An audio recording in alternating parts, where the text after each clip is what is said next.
Gisuyod sa mga divers ang Libuganon Marine Protected Area sa Tagum City aron sa taon ang kondisyon sa coral reef o gimontar nga coral reef sa dagat ug nakita ang maayong kondisyon nga nagtinguha nga masuportahan ang pagdaghan sa isda ug mulig-on ang ecosystem sa kadagatan sa Tagum.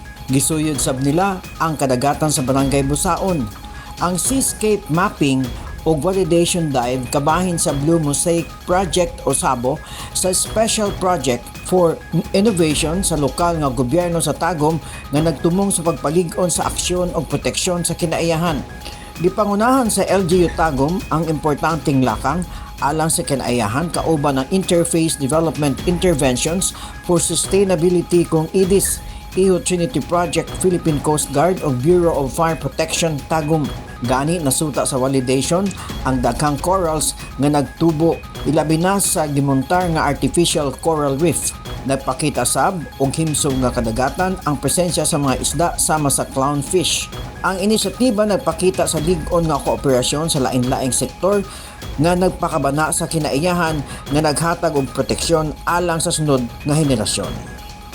Beng Alinyo, Newsline Philippines. Stay safe.